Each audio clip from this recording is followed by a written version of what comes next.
entonces. Gracias, Padre, de nuevo porque podemos estar en tu presencia, podemos seguir aprendiendo sobre el tabernáculo y te pedimos que nos des luz, que podamos comprender bien todas estas simbologías que encontramos ahí y también lo que significan para nosotros hoy, no solamente lo que representan en Cristo, sino también para nosotros como creyentes. Por eso que podamos entenderlo y vivirlo. Pedimos tu bendición para cada uno y para este tiempo. En el nombre de Jesús. Amén. Bien, pues voy entonces a compartir con vosotros para que podáis seguir un poquito.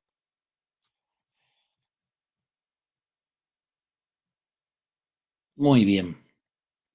Bueno, aquí estamos entonces, seguimos con el tabernáculo, pero antes de entrar al tema de hoy, os quiero poner algo aquí. Una leyenda popular, o le podéis llamar también un bulo, una leyenda urbana, un mito, que de hecho yo mismo he dicho varias veces, y era que el sumo sacerdote llevaba una cuerda atada al tobillo cuando entraba a la presencia de Dios por si moría y hubiera que sacarlo. Bueno, que sepáis que esto no es cierto, ¿eh? Por, por eso pongo ahí a este hombre aquí como diciendo, pero ¿cómo puede ser? Bueno, a veces escuchamos cosas, creemos que son así, pero realmente en ningún sitio de la Biblia, ni en ningún sitio del Talmud, que es el libro de leyes y de costumbres judíos, ni en ninguna otra fuente histórica aparece tal cosa como que se le ataba una cuerda al sumo sacerdote, que por si se moría allí en la presencia de Dios, y como no se podía entrar, pues había que arrastrarlo hacia afuera.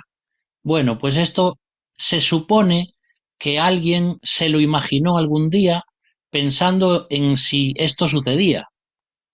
Sin embargo, tampoco aparece en ningún lugar que esto haya sucedido jamás, porque las normas que Dios le daba al sumo sacerdote eran tan exigentes que esto no sucedía, ¿eh? O por lo menos no tenemos constancia de que algo así haya sucedido. Entonces, a veces son simplemente, pues, dudas que tenemos los seres humanos, nos parece que algo así debía suceder y entonces esto se va pasando de unos a otros y luego realmente creemos que esto pues era algo que es así, pero no lo es. Así que no sé si os acordáis también de esta historia que a veces se cuenta, que el águila, cuando cumple 40 años, tiene que tomar una decisión, si vivir otros 40 o si dejarse morir. Entonces sube a un monte muy alto y entonces allí con su pico va golpeando sus garras hasta que se le caen y golpea su pico contra una roca y se va arrancando las plumas viejas y entonces cuando digamos que se está renovando el águila y entonces luego le nacen unas plumas nuevas, un pico nuevo, etcétera, etcétera, y dice la leyenda que puede vivir otros 40 años más. Y se usa eso para hablar de la renovación que el creyente tiene que tener también. Pero esa historia tampoco es cierta. No hay ningún dato científico, nadie que haya visto algo semejante nunca, y pues es una historia que alguien se ha inventado y que luego queda como si fuera un documental científico. Entonces, hay mitos que a veces creemos o cosas que creemos y que hasta tienen enseñanzas, pero realmente no proceden de la Biblia. Por eso que sepáis que no hay nada de esto de una cuerda. Aunque luego vamos a ver en unos versículos cómo algo parecido sucedió y cómo hicieron para sacar a aquellos hombres de allí.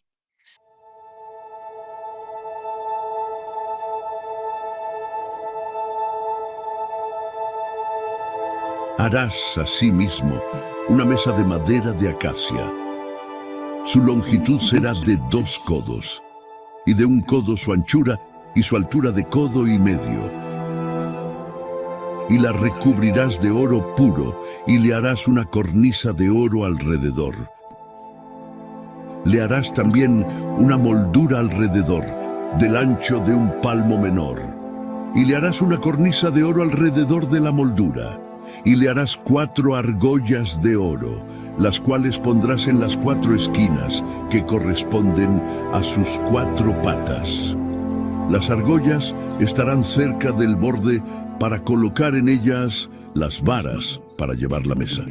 Y harás las varas de madera de acacia y las recubrirás de oro, y con ellas será llevada la mesa. Harás también sus platos, y sus cucharas, y sus cubiertas, y sus tazones, con que se libará. De oro fino los harás.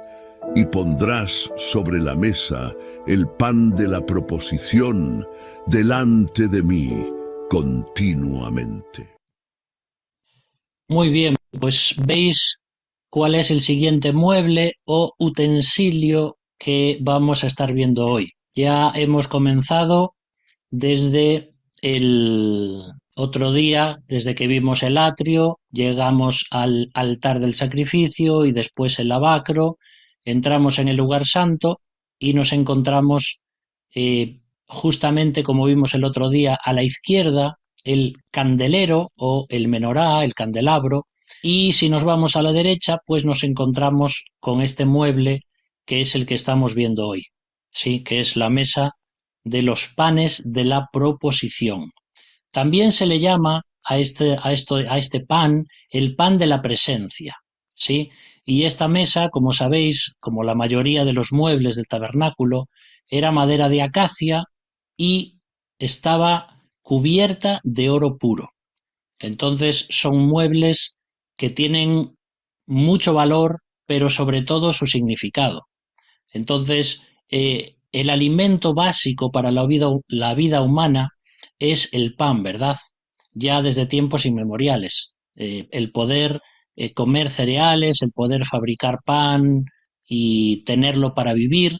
Entonces, de alguna forma, el Señor les está mostrando que Él entiende que su pueblo necesita comer y Él es el proveedor de su pueblo.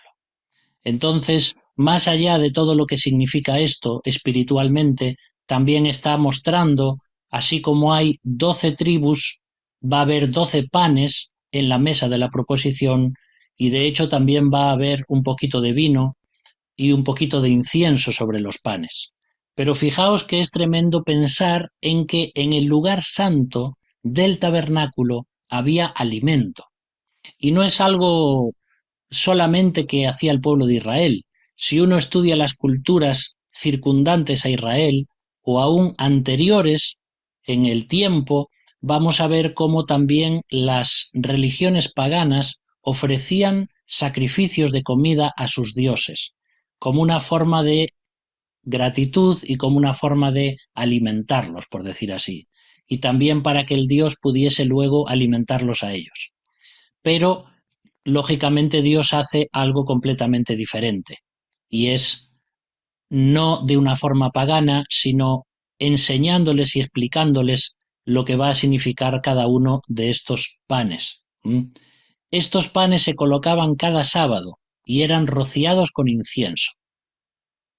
De hecho, eran 12 tortas que se horneaban y seguramente no tenían levadura.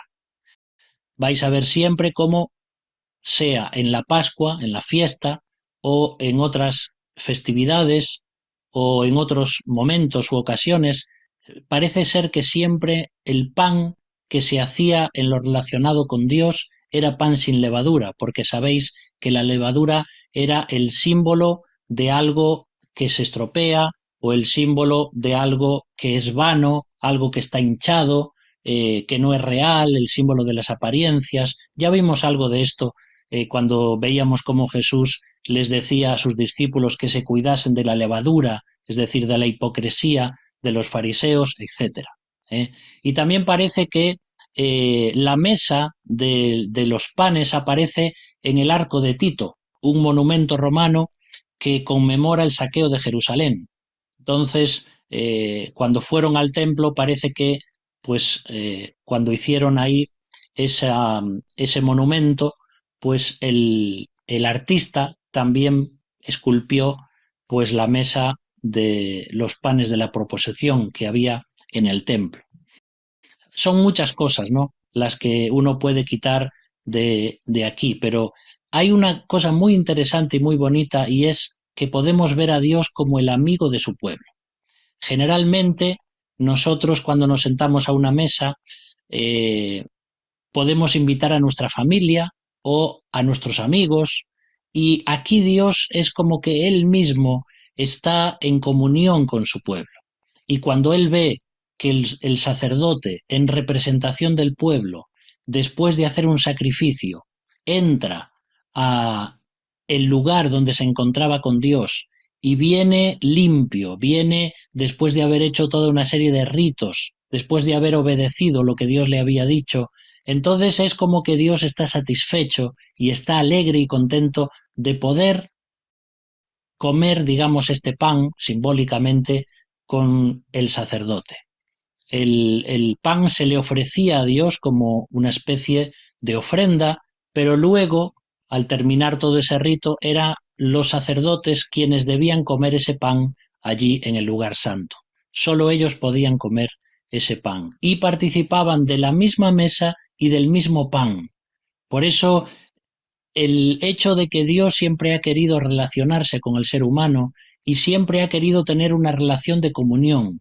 Desde Adán y Eva en el huerto del Edén, esa comunión que se rompió, Dios fue luego buscando formas de establecer contacto y relacionarse con el hombre, pero siempre a través de una serie de normas, de obediencias, que quitaban el pecado y promovían la santidad. Entonces, el pan era algo material, pero también representaba lo espiritual, por supuesto. Si leemos, por ejemplo, en Éxodo 24, versículos del 9 al 11, en la Nueva Traducción Viviente dice así: Después Moisés, Aarón, Nadab y Abiú y los 70 ancianos de Israel subieron al monte. Allí vieron al Dios de Israel. De hecho, compartieron una comida para celebrar el pacto, en la cual comieron y bebieron en su presencia.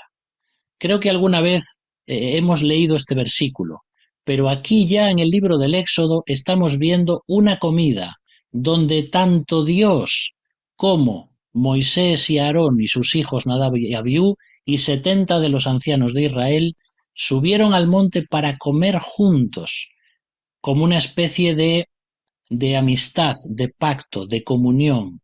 Compartieron la comida, comieron y bebieron en la presencia de Dios. Por supuesto, Dios no está ahí manifestado como una persona, porque Dios no es una persona como nosotros lo conocemos. Dios es espíritu, pero allí manifestó su presencia. Y entonces juntos comieron allí Dios y los seres humanos. Es algo precioso pensar en eso, porque esto también es un adelanto de todo lo que iba a ser en el tabernáculo, luego en el templo, luego también Jesús comiendo con sus discípulos, Dios mismo entre los humanos, y el Espíritu Santo hoy viviendo en nuestro corazón y participando también de la comunión de nosotros como su templo, de lo que va a ser también y es, de hecho, la Iglesia cuando participa del pan y del vino, y entendemos y creemos por la palabra de Dios que Cristo mismo manifiesta su presencia cuando nosotros estamos participando de los símbolos y de lo que va a suceder en el futuro. No solamente cuando Cristo venga a la tierra, donde también comeremos y beberemos con Él, sino también en la Nueva Jerusalén y en la eternidad. Es decir, el trato de Dios con aquellos que ama, con aquellos que ha perdonado por la sangre de Cristo, va a ser un trato precioso, de una comunión, una amistad y una naturaleza que son formidables. Y todo esto son pequeños símbolos de la Biblia que nos está ofreciendo en cuanto a este tema. Ahora tenemos que recordar que lo importante aquí es la presencia de Dios, no el alimento. No era que el pan, más allá de los ingredientes y las órdenes que Dios había dado para hacerlo, era un pan especial, pero no tenía nada de mágico. Era pan simplemente, pero lo que hacía la diferencia en aquel lugar era la presencia de Dios. Dios siempre quiere estar en relación con nosotros. Imagínate, por ejemplo, que tú vas a una boda solo para comer y no para estar con el novio. Es muy triste, ¿verdad? Se va a una boda para abrazar, felicitar, reírse, bailar con los novios, porque es el día de compartir su unión. Y la comida está en un plano secundario. Pero si solo vas a comer y no te importan los novios, has perdido de vista el motivo principal de la boda. Y lo mismo, si una persona, imagínate, una mujer se casa con un hombre porque tiene mucho dinero o porque le da muchos regalos y no se casa realmente por amor, pues eso es un problema. Lo importante es la persona, no los regalos o las bendiciones que puedes recibir de esa persona. Y a veces esto nos puede hacer pensar a nosotros en cómo está también nuestra relación con Dios. Seguimos a Dios porque nos bendice, porque nos da cosas bonitas, vamos a la iglesia porque recibimos el calor de los hermanos, hacemos ministerios para el Señor, hacemos cosas para Él porque Él nos recompensa, o realmente es porque queremos tener una relación con Él. A Dios le importa más lo que tú eres que lo que tú le puedes dar. A Dios le importa más mi corazón que mi ministerio. Dios no quiere solamente hombres y mujeres que le sirvan, pero que no le amen, porque para eso podía haber creado robots. Dios quiere personas que le amen con todo el corazón. Y lo que más quiere Dios es que estemos en relación con Él, en comunión con Él, que dediquemos tiempo cada día para orar, para estar con Él, para leer su palabra, más que el ministerio que podamos hacer en su nombre. Dios quiere una amistad de amor, Dios está buscando adoradores, dice el Nuevo Testamento, que le adoren en espíritu y en verdad. Los predicadores son importantes, los que limpian, los que enseñan, los que ofrendan y toda la serie de dones que podamos tener. Pero Dios está buscando adoradores, personas que le adoren, que se gocen en su presencia. Y eso es lo que aprendemos también con la mesa de los panes de la proposición. Lo importante es quién está en aquel lugar. Y ahora si llevamos esto a la persona de Cristo, vamos a ver, por ejemplo, como dice en Juan 6:35 y versículo 51 también, Jesús dice, yo soy el pan de vida. El que a mí viene nunca tendrá hambre, y el que en mí cree no tendrá sed jamás. Yo soy el pan vivo que descendió del cielo. Si alguien come de este pan, vivirá para siempre, y el pan que yo daré es mi carne, la cual daré por la vida del mundo. Aquí se nos está mostrando que es la persona de Cristo el verdadero pan. Aquellos 12 panes del tabernáculo y luego en el templo eran símbolos, eran sombras de lo que había de venir. El verdadero pan que debemos comer nosotros es la persona de Cristo. Y él dice realmente así, el que no come mi carne y bebe mi sangre, no puede salvarse, porque se trata de asimilar, de recibir la obra de Cristo en toda su plenitud para nosotros. Por supuesto que esto no es algo literal, no tenemos que morder a Jesús ni bebernos su sangre. De hecho, cuando la Iglesia comenzó y comenzaron a reunirse, las personas del pueblo decían que los cristianos, es decir, los judíos o los romanos, hablaban de los cristianos como personas que se comían unos a otros y que comían carne cruda y sangre y cosas así, porque no entendían lo que significaba reunirse para la cena del Señor. Como siempre, las personas, por ignorancia, pues critican a veces a los cristianos por cosas que hacen, porque no comprenden la realidad espiritual de todas estas cosas.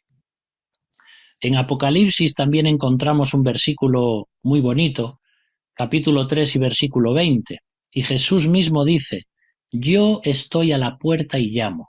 Si alguno oye mi voz y abre la puerta, entraré a él y cenaré con él y él conmigo. En el Génesis, al principio, encontramos a Dios queriendo estar con el ser humano. Y al final, en la última página de la Biblia, te encuentras a Jesús queriendo establecer relación de comunión, de amistad también con el ser humano. Y fíjate que aquí no está llamando a la puerta del inconverso, por decir así, que a veces utilizamos este versículo para predicar el Evangelio, para decir que Dios está llamando a la puerta del corazón de aquellos que no son suyos para que les abran, pero está llamando a la puerta de la iglesia. Si te acuerdas, esto está mostrando ahí a Dios hablándole a una iglesia y diciéndole estoy a la puerta, es decir, vosotros no tenéis una relación conmigo, sois una iglesia cristiana, sois una iglesia evangélica y me tenéis a mí fuera de la iglesia. Y yo lo que quiero es estar con vosotros. Fíjate qué cosa tan triste, ¿no? Podemos estar en una iglesia y tener a Cristo fuera, porque tal vez lo que se hace dentro son ritos muertos o costumbres muertas y no se está respirando y viviendo la presencia viva del Jesús resucitado. Por eso Dios llama a la puerta de estas iglesias que están muertas y quiera Dios que no sea la nuestra, que podamos ser una iglesia que tiene como prioridad a Cristo y que dejemos entrar a Cristo y lo pongamos en el centro de la vida de la iglesia. Porque si no, estamos viviendo una religión y no estamos viviendo al Jesús resucitado. Y si la iglesia escucha la voz de Dios y abre la puerta, entonces vamos a poder realmente disfrutar de lo que es la comunión con el Señor. Entonces, entendamos que esta mesa de los panes de la proposición es algo que está relacionado, es decir, hay una unidad del mueble con los panes. Fíjate, por ejemplo, que es como si dijésemos, es como un símbolo de la Trinidad. Tenemos la madera, tenemos el oro y tenemos el pan. Entonces, esos tres son uno. No era más importante la mesa que los panes, ni más importante la madera que el oro. Los tres hacían una unidad. Y prácticamente se puede decir esto de todos los muebles del tabernáculo. Si piensas, por ejemplo, en el altar del sacrificio, que es el primero que encontramos cuando entramos en el tabernáculo, donde se sacrificaban los animales, también encontramos, era de bronce, tenía fuego y tenía un animal que se sacrificaba. Y estos tres también son uno, porque nos habla del sacrificio. Si pensamos, por ejemplo, en el siguiente elemento, vamos un poquito más adelante y nos encontramos con el lavacro, la fuente de bronce, que tenía una base, era de bronce y tenía agua, también tres elementos en uno solo. Si pensamos en el candelabro que vimos el otro día, también nos encontramos con un mueble de oro que tenía aceite y que tenía lámparas. De nuevo, tres elementos en un solo mueble. Y así con cada uno. Entonces, no es que esto literalmente representa la Trinidad de Dios, pero son símbolos que podemos buscar o que nos pueden hacer pensar en que todo tiene un orden y un sentido. Ahora, hay un versículo también en el primer libro de Crónicas, capítulo 9 y versículo 32. Y mira qué nos dice. Y algunos de los hijos de Coat, la tribu de Coat y de sus hermanos, tenían a su cargo los panes de la proposición, que ponían por orden cada sábado. Es decir, que había algunos hijos líderes de ciertas tribus o de los levitas que ellos se encargaban de poner los panes de la proposición. Y es bonito ver también cómo en muchas de las cosas del tabernáculo estaba todo este orden. Las personas de esta tribu, de esta familia o de este clan hacían esto. Estaban aquellos que cargaban con las cosas del tabernáculo. Uno llevaba las cubiertas, otro llevaba los elementos, etcétera, etcétera. Es decir, esto ya lo vimos también. Había un orden. y cada uno tenía un ministerio que hacer. ¿Mm? Así que imagínate poniendo ahí, como a veces en la iglesia uno quiere poner el pan y el vino, o pones un mantelito encima de la mesa, intentas ponerlo todo ordenado, que se vea bonito, que se vea limpio, que se vea una forma simétrica, no puesto de cualquier forma. De la misma forma se hacía también en el tabernáculo. Y tienes que pensar también que es en torno a una mesa donde, por ejemplo, se hacen pactos, se hacen negociaciones, se hacen bodas o se llevan a cabo también reconciliaciones. ¿Mm? Qué importante es cuando nos reunimos juntos para comer, ¿verdad? Como familia. A veces tal vez es el único momento del día, y a veces por trabajo o depende no es posible, pero cuando uno tiene un día especial, sea un sábado, un domingo, y puede reunirse con la familia, estén todos o no, pero qué bonito es estar juntos, participar, hablar, reír, beber, porque es en la mesa donde hay cosas especiales. El compartir alimentos y el compartir la comunión es algo que nos une a los seres humanos, y Dios lo sabía, por eso quiso hacer algo así. Y en el aspecto del gobierno de una nación, donde a veces se reúnen alrededor de una mesa, donde se firman convenios, donde se establecen leyes, también una boda. ¿Qué sería una boda sin comida? Pues algo le faltaría, ¿verdad? Y para nosotros los gallegos y aquellos que somos del norte de España, donde se come muy bien, pues, ¿qué sería para nosotros la vida sin la comida y sin estar alrededor de una mesa, ¿no? Y para los italianos y españoles, ¿qué sería estar, por ejemplo, alrededor de una mesa sin hablar alto, sin reírse y sin comer y sin beber? Es parte de nuestra forma de ser. Entonces, los panes de la proposición representan todas estas cosas. Una mesa que Dios establece para que los sacerdotes que él había designado pudiesen ofrendar estos panes como adoración a Dios y comer en su misma presencia. Y todo esto es lo que nos lleva a Cristo y cómo Él es el verdadero pan que lo representa todo, que da vida al mundo. ¿Mm? Fíjate que el lavacro, por ejemplo, nos habla de una necesidad básica para el ser humano, que es el agua. Sin agua no hay vida. El candelabro nos habla de la luz. Sin luz tampoco hay vida. Y los panes nos hablan del alimento, porque sin alimento tampoco hay vida. Entonces, hay muchas cosas que se pueden aprender en cuanto a estos elementos que son básicos para la vida humana, la luz, el agua, el alimento, pero que también Dios lo usa para llevar el significado mucho más allá.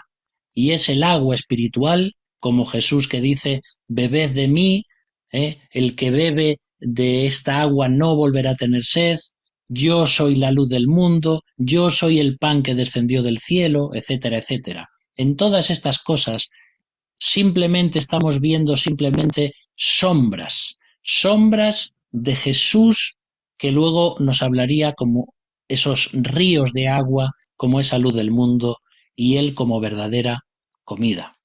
Y también pensad que el pan nace de la muerte de la semilla. Para que haya pan, primero tiene que haber una semilla que se muere y que luego germina y que da fruto y se convierte en un cereal como el trigo, y después de ser molido, entonces se tiene el pan que alimenta al ser humano. Y Jesús también dijo de sí mismo, dice, si la semilla no cae en el suelo o en la tierra y muere, no puede llevar fruto. Y Jesús fue también alguien que entregó su propia vida y que murió para que de él pudiese germinar la vida y pudiese convertirse él en ese pan que da vida eterna a todo aquel que cree en él. Tanta simbología, ¿verdad? Y es que la Biblia está llena de simbología. Lo difícil es a veces tener equilibrio y no dejarse llevar por nuestra imaginación. Pero bueno, hay muchas cosas ahí para pensar y para medir.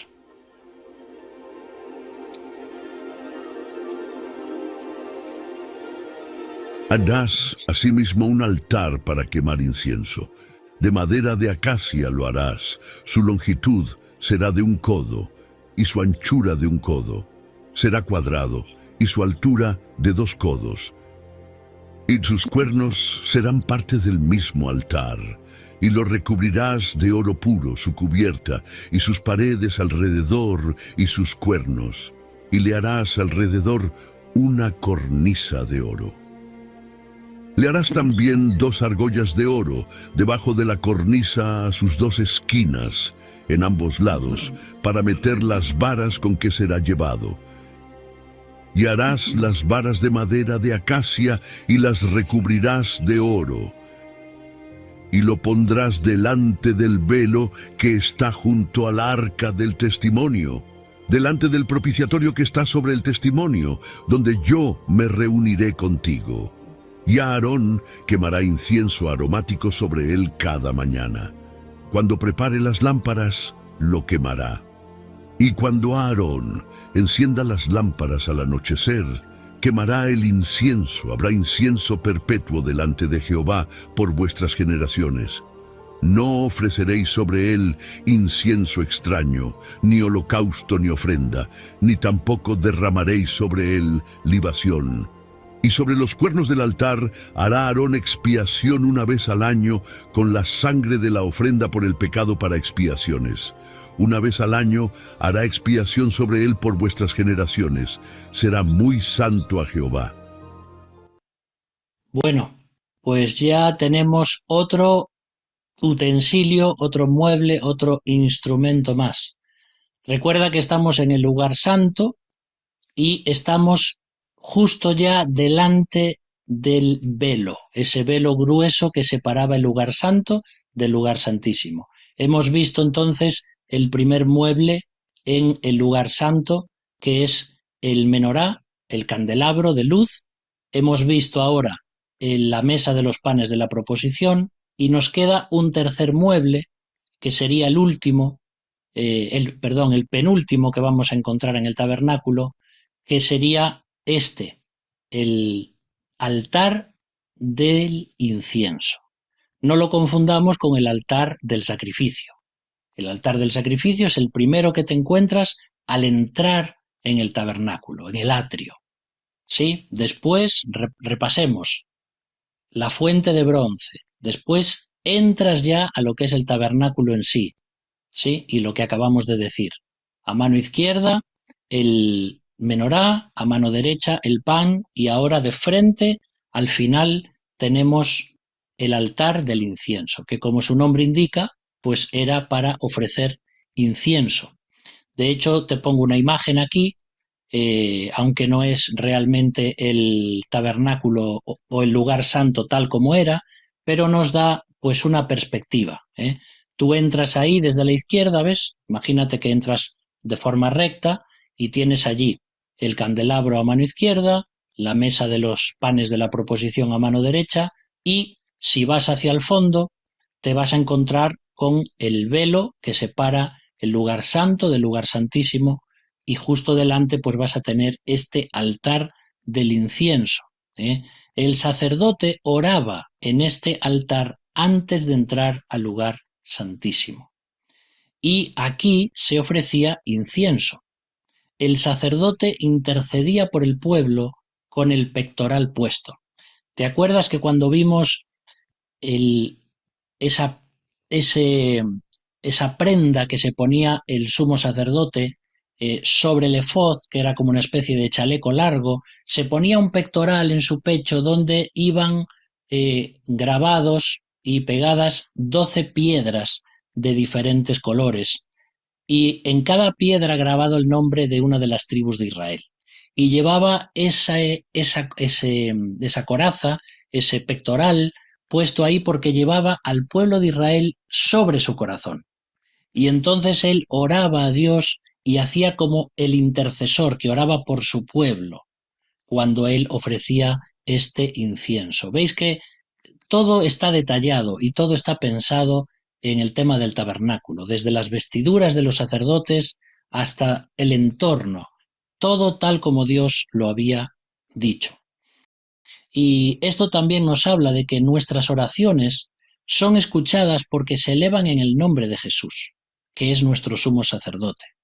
Por ejemplo, si alguien del pueblo de Israel quisiese entrar en el lugar santo, primero que no podía, pero si quisiese entrar y orar allí, Dios no escucharía esas oraciones, porque esa persona no estaba santificada, esa persona primero no había sido elegida, no había sido puesta como alguien al sacerdocio, no había cumplido toda una serie de normas. Y entonces la única forma de que Dios escuchara las oraciones del pueblo y perdonase el pecado del pueblo es que alguien, como el sumo sacerdote, les representase. Y es por eso que luego el Nuevo Testamento va a hablar de Cristo como el único mediador entre Dios y los hombres. Nadie puede interceder si no es completamente santo delante de un Dios santo, solamente Cristo. Y cada vez que tú y yo, queridos hermanos, oramos a Dios, Dios nos escucha justamente porque Cristo es nuestro sumo sacerdote.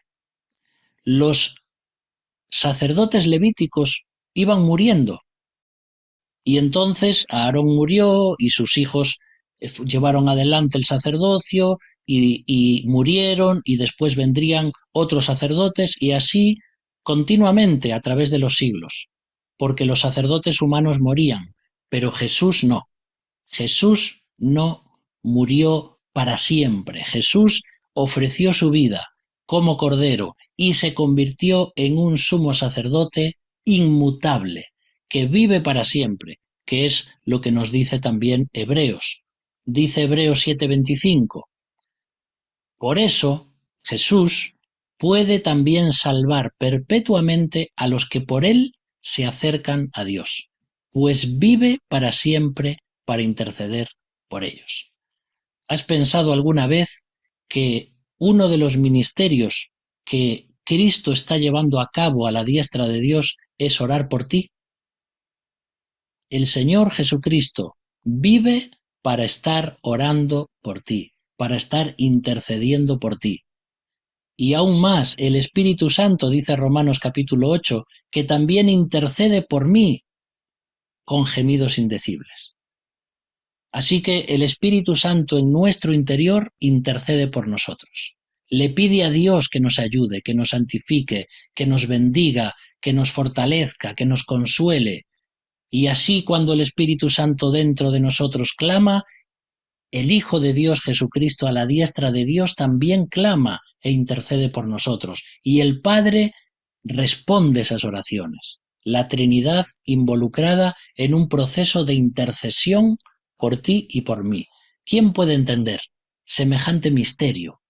¿Cómo Dios nos puede amar tanto para hacer algo así? Que a veces hasta nosotros pensamos que, bueno, a veces no hace falta ni orar, porque parece que las cosas nos van bien, entonces unas pequeñas oraciones y ya parece que ya vamos adelante. Y sin embargo no entendemos lo importante que es la oración para nosotros. Romanos 8:34 también dice, ¿quién es el que condenará? Cristo es el que murió, más aún el que también resucitó, el que además está a la derecha de Dios, el que también intercede por nosotros. Fíjate, el sumo sacerdote solamente podía interceder unas décadas en el tabernáculo o en el templo, de acuerdo a la edad que tenía, y luego llegaba su muerte. Pero Cristo intercede año tras año, siglo tras siglo, milenio tras milenio, por cada uno de nosotros. Qué tremendo pensar en todo esto. Por eso no hay nadie que nos pueda condenar. No hay nadie que se pueda burlar de nosotros. No hay nadie que pueda decir, tú eres insignificante, tú no sirves para nada. Porque Dios te amó tanto que dio a su único Hijo para morir por ti. Y Él clama por ti continuamente. Es tremendo pensar en esto. Otro versículo, primera carta de Juan, capítulo 2 y versículo 1. Hijitos míos, estas cosas os escribo para que no pequéis. Pero si alguno ha pecado, tenemos un abogado ante el Padre, a Jesucristo el justo. Así que no es que solamente Jesús está orando por mí como sumo sacerdote, para que Dios me ayude, para que me consuele, me fortalezca y todo lo que Él pueda estar clamando al Padre, sino que cuando peco, Jesús no se avergüenza. Jesús es un abogado que tenemos delante del Padre. Y cuando el Padre tal vez frunce el ceño, estoy hablando imaginándomelo, no porque la Biblia lo diga, cuando Dios frunce el ceño porque yo he pecado, Jesús le da así con el codo y le dice: papá, escucha, yo soy humano, yo también sé compadecerme de ellos, yo sé lo que es estar en un cuerpo, yo sé lo que es la tentación, sé lo que es pasar hambre y frío, sé lo que es la burla, sé lo que es experimentar la verdadera realidad de un ser humano. Y yo, papá, he vivido una vida perfecta, lo he hecho por ellos, he muerto por ellos, he resucitado por ellos. Así que te pido que les perdones. Y el Padre ve a Cristo y ve su obra perfecta y te perdona a ti y me perdona a mí. ¿Cuántas veces al día pecamos? ¿Cuántas? Y Cristo aboga y aboga y aboga y está continuamente diciéndole: Padre, recuerda.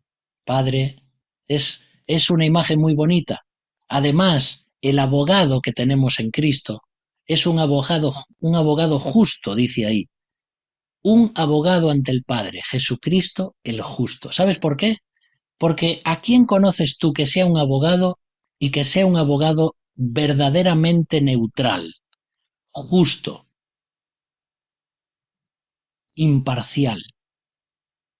Cuando tú ves una película, un documental o te ha tocado entrar en un tribunal de justicia, tienes al abogado fiscal que lo que hace es acusar continuamente al que ha hecho algo malo. Y tienes al abogado defensor, sea de oficio o sea pagado por el reo, que minimiza totalmente lo que ha hecho. Dice: bueno, la verdad, realmente no fue un asesinato. Tenemos que tener en cuenta toda esta serie de factores. Entonces el fiscal machaca al reo y el abogado le quita importancia para que le perdonen. Pero Jesucristo, el justo, ni fiscaliza ni minimiza. No hay algo que él exagere, no hay algo que él diga es verdad o no, él no está acusándonos, pero tampoco nos está eh, nos está viendo para nosotros como si fuéramos inocentes, porque no lo somos. Pero por la obra suya realizada es que el Padre nos puede ver santos en Cristo Jesús. Por eso es una maravilla tener un abogado así, que continuamente nos ayuda y ora por nosotros. Hay muchas cosas, ¿verdad?, que podríamos decir aquí, pero esto es para que pensemos realmente en la grandeza que tiene nuestro sumo sacerdote. Y así como el altar de bronce del atrio, que es el más grande de los útiles y que servía para sacrificar, era de bronce, ahora nos encontramos otro altar, pero que este es de oro, porque este ya está en la presencia de Dios, a punto de entrar en el lugar santísimo. Y también tiene 4 cuernos, es curioso, ¿no? Porque los cuernos del altar de bronce, del sacrificio, eran para atar a las víctimas, a los animales, para que no se saltasen del altar. Sin embargo, aquí no hay ningún animal que sacrificar.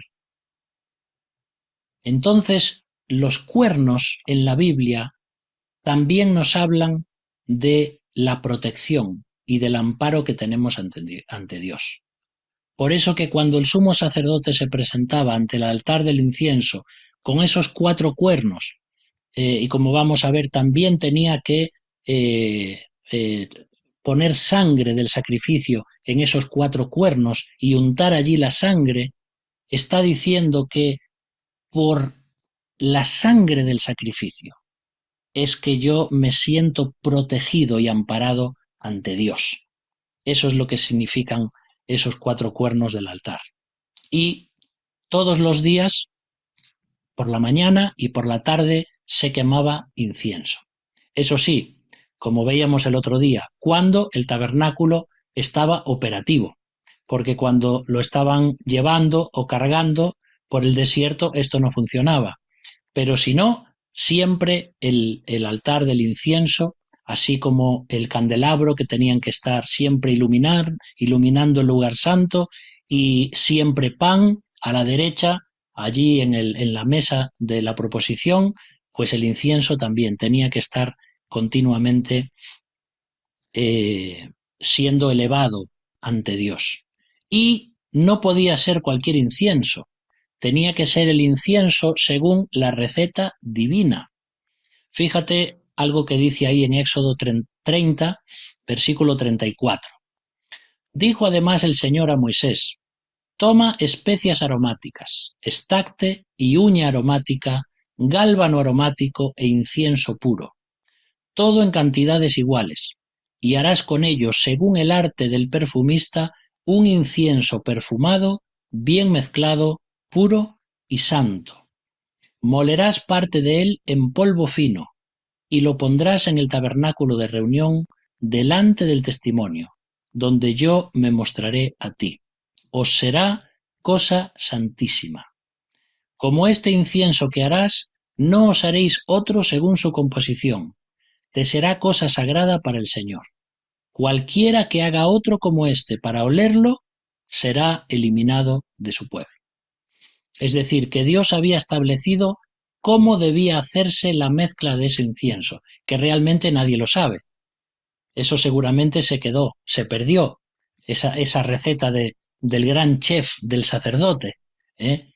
Y entonces Dios le había dicho: tienes que tomar un poquito de esto, un poquito de aquello, vas a encontrar ahí palabras como estacte, palabras como gálbano, y todo eso tienen que ver con, hoy se sabe que son resinas de algún cierto tipo de árbol, y el gálbano, si no recuerdo mal ahora, o la uña aromática, ya no me acuerdo cuál de los dos es, se extraía de una especie de marisco, ¿eh?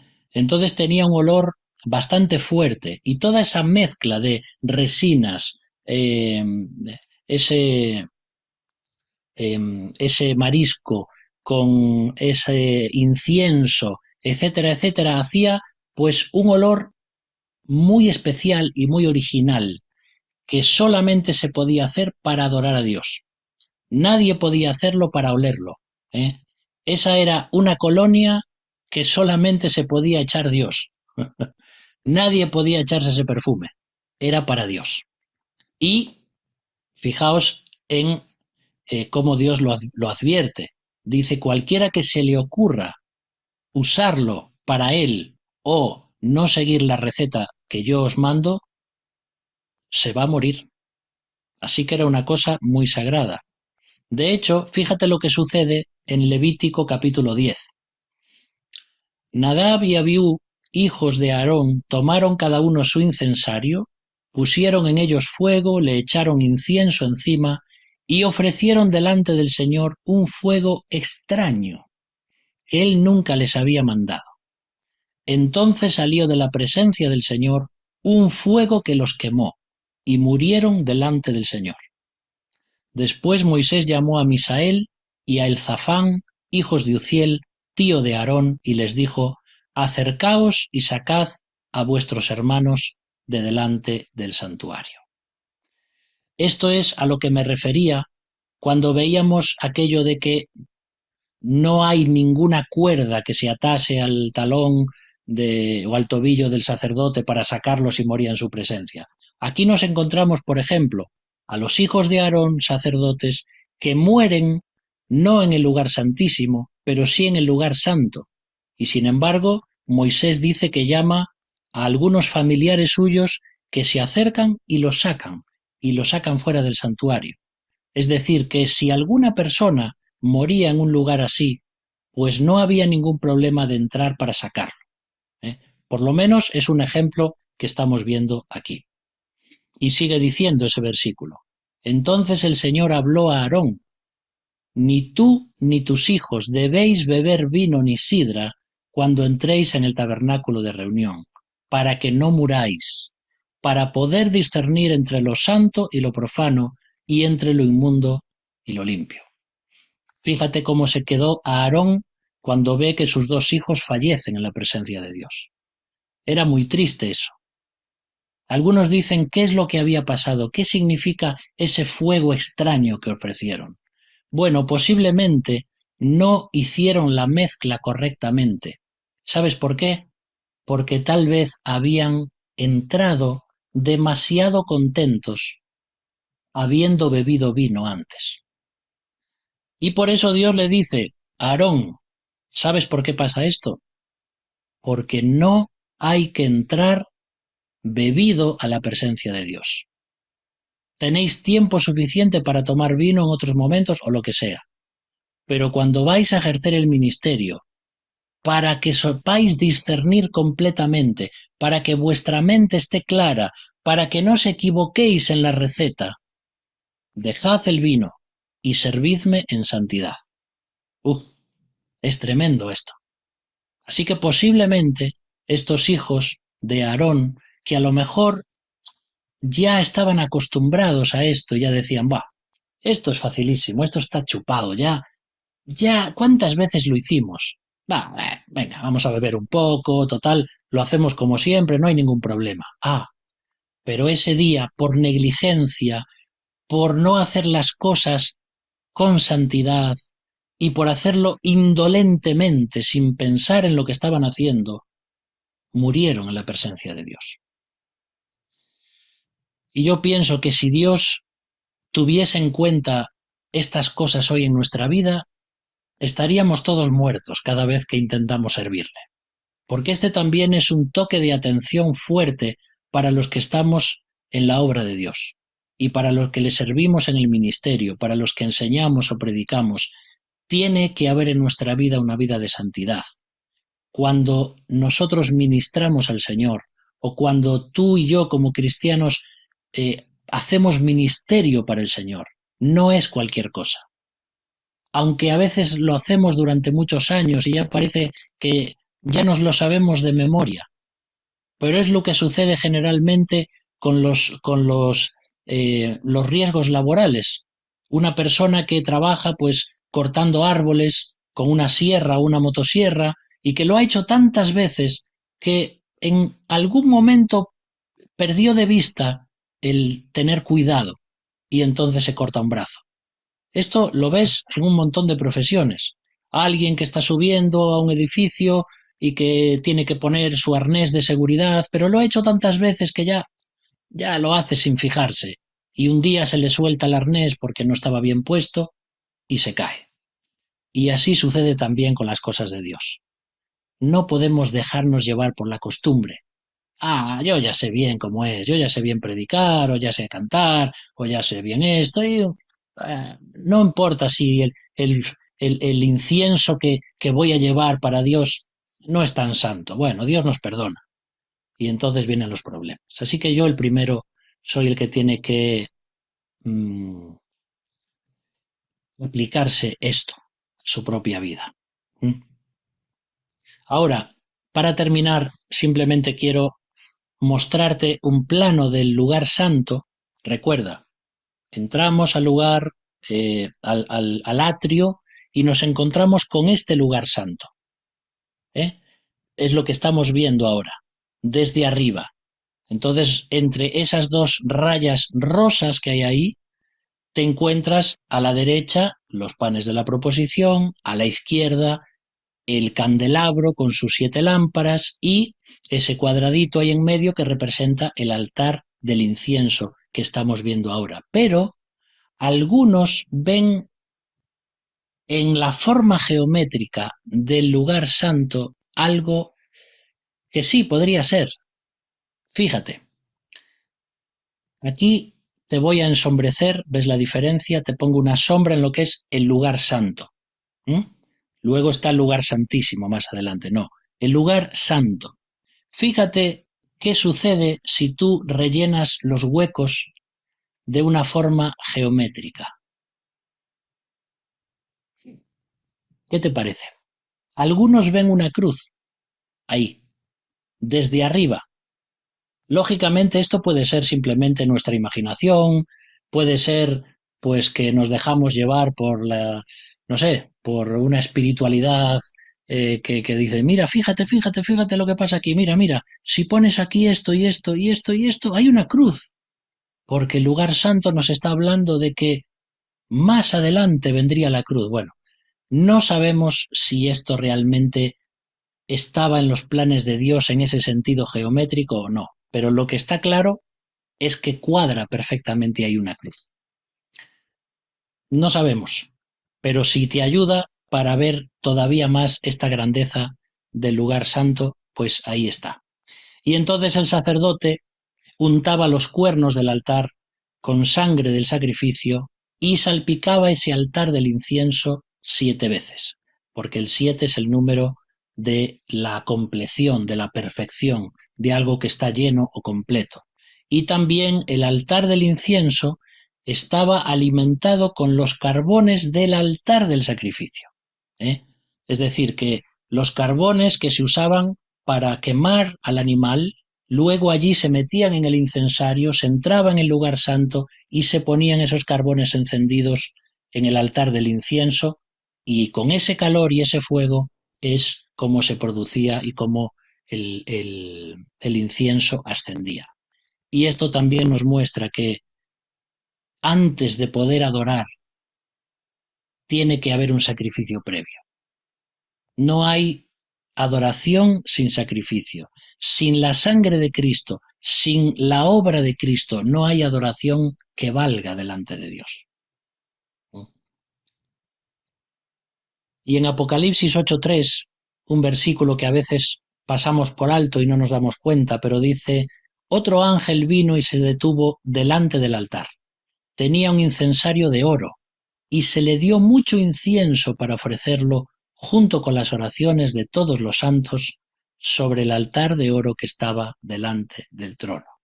Y esto es, pues, una evocación, por supuesto, a ese lugar, al lugar santo donde está el altar del incienso. Aunque luego aquí Apocalipsis dice que todo esto el ángel lo arroja sobre la tierra y comienzan todo lo que son los juicios de los sellos, etcétera.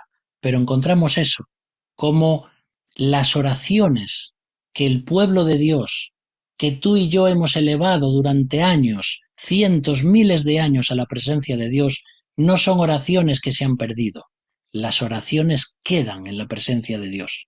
Y cuando llegue el momento, todos nuestros clamores por injusticias, los clamores de que no entendemos el porqué, de las personas pecadoras, de las burlas de otras personas, esas oraciones van a ser contestadas y Dios traerá su juicio sobre la tierra.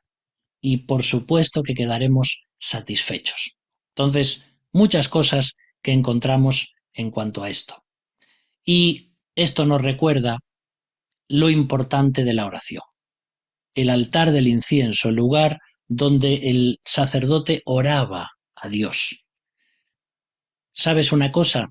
Llegas más alto cuando estás de rodillas. Parece que no, ¿verdad? Físicamente. Pero llegamos más alto cuando estamos de rodillas. Porque la oración va mucho más allá. Y porque tenemos un Dios grande, un Dios que contesta, un Dios que tiene un plan y una voluntad para nuestras vidas. Así que usemos este ejemplo del altar del incienso para pensar en cómo está también nuestra vida de oración y en saber que Dios va a responder esas oraciones porque tenemos un sumo sacerdote que está también intercediendo por nosotros continuamente. Muy bien, pues hemos visto hoy los dos muebles que nos quedaban en el lugar santo y el próximo día, si Dios quiere, pues ya entraremos al lugar santísimo. Preparaos para entrar allí porque podemos morir en la presencia de Dios. No vamos a morir porque Cristo ya murió, pero vamos a encontrarnos tal vez con el mueble, el instrumento, el utensilio más santo, por decir así, o más sorprendente de todos, porque es el Arca del Pacto, el lugar donde Dios manifestaba su presencia. Y vamos a encontrar dentro de esa arca tres cosas también, como veíamos hoy, tres en uno. Y lo vamos a ver el próximo día, si Dios quiere. Recordad que preguntas, dudas, cuestiones, aquí estamos para responder en la medida de nuestras posibilidades. Vamos a orar entonces. Gracias, Señor, de nuevo por poder estudiar tu palabra. Gracias por lo que hemos visto hoy, Señor. El pan, estos panes de la proposición tan importantes, porque tú quieres tener amistad, comunión con el ser humano, y también por este altar del incienso, donde nos recuerdas la importancia de orar, de estar contigo, de saber que tú te agradas ante una vida que está limpia y santa.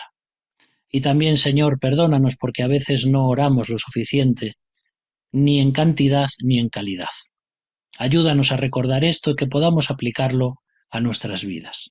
Pedimos también tu bendición para todos nosotros, cada familia representada aquí, y que podamos servirte y adorarte como tú solo te mereces. Oramos en el nombre de Jesús. Amén.